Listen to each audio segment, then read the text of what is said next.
مہینہ گزرا، میں نے کہا کہ روزوں کی فرضیت اس لیے ہوئی، روزے فرض اس لیے کیے گئے تاکہ انسان متقی بن جائے، انسان کی زندگی کے اندر پرہیزگاری آ جائے، انسان کی زندگی کے اندر خوف پیدا ہو جائے۔ تو یہ ایک پونجی ہے، یہ ایک خزانہ ہے جو اللہ تبارک و تعالیٰ نے رمضان المبارک کے مہینے میں 30 روزے رکھنے کے بعد تقوی کی شکل میں اللہ تبارک و تعالیٰ نے انسان کو عطا کیا۔ تو میرے بزرگوں میں یہ کہتا ہوں کہ پورے سال کی تیاری رمضان المبارک میں ہوتی ہے۔ رمضان المبارک صحیح گزر جائے تو پورا سال انسان کا صحیح گزر جاتا ہے۔ لیکن دیکھنے میں آتا ہے کہ شیطان آزاد ہوتا ہے عید کے دن، تو اس طرح حملہ آور ہوتا ہے، اس طرح حملہ کرتا ہے اہل ایمان کے اوپر کہ ادھر 30 روزے پورے ہوئے،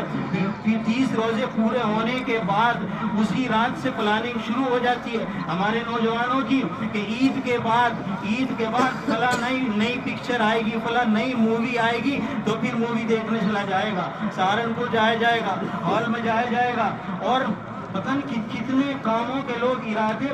بناتے ہیں۔ یہ ہوتا ہے کہ شیطان فوراً حملہ آور ہوتا ہے۔ تو میرے بزرگوں، میرے نوجوانوں، میرے عزیزوں اور میرے بھائیوں، یہ رمضان المبارک کے مہینے میں اللہ تبارک و تعالیٰ نے تقوی کی شکل میں جو پونجی انسان کو دی ہے، تو اس کی حفاظت کرنی ہے، اس کی حفاظت پورے سال کرنی ہے۔ ہم جیسے روزے میں رمضان المبارک کے مہینے میں ہم گناہوں سے بچے رہے، ہم نے اللہ تبارک و تعالیٰ نے ہمیں تقوی کی وہ صفت دی، تقوی کی اس صفت سے نوازا کہ ہم کمرے میں اندر بند کمرے میں رہے، لیکن ہم حلال چیز سے بھی رکے رہے۔ یہ اللہ تبارک و تعالیٰ کا خوف تھا، یہ تقوی تھا، یہ تقوی کی صفت تھی جو اللہ تبارک و تعالیٰ نے انسان کے اندر پیدا کی۔ ورنہ کون انسان دیکھ رہا ہے کسی انسان کو کہ وہ کھائے اور پیے، لیکن اللہ تبارک و تعالیٰ کا خوف ہی اس کو مانے ہوتا ہے، روکے رکھتا ہے کہ وہ نہ کھائے۔ تو اسی طرح میرے بزرگوں، پورے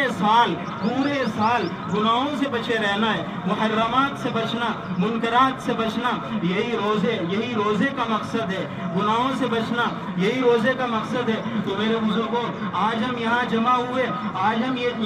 ہوئے تو یہ بھی عہد ہم یہاں سے لے کر جائیں گے کہ جیسا ہمارا پورا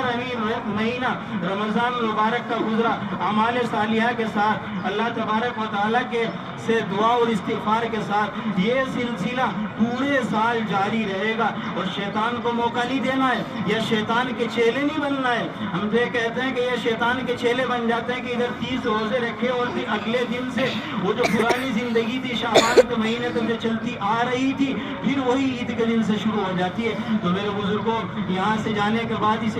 بات کا عہد لے کر جائیں کہ ہمیں اس پونجی کا خیال رکھنا ہے، اس پونجی کی حفاظت کرنی ہے کہ اللہ تبارک و تعالی ہم تمام کو عمل کی توفیق سے نوازے۔ وآخر دعوانا ان الحمدللہ رب العالمین۔ اب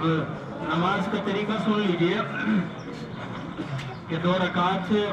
نماز عید الفطر مع 6 تکبیر زائد کے، کروں واسطے اللہ تعالیٰ کے، پیچھے پیش امام کے، وہ میرا کعبہ شریف کی طرف اللہ اکبر کے کا نیت باندھ لیجئے۔ یہ الفاظ زبان سے ادا کرنے کی ضرورت نہیں ہے،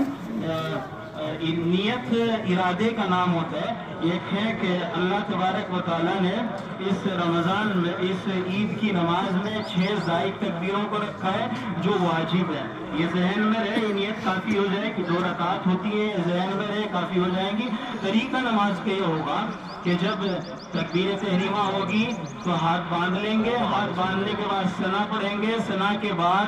زائد تکبیریں ہوں گی، جن کا طریقہ یہ ہوگا کہ پہلی تکبیر کے ساتھ کانوں تک ہاتھ لے جائیں گے اور چھوڑ دیں گے، دوسری تکبیر کے ساتھ بھی کانوں تک ہاتھ لے جائیں گے، چھوڑ دیں گے، تیسری تکبیر کے ساتھ کانوں تک ہاتھ لے جائیں گے اور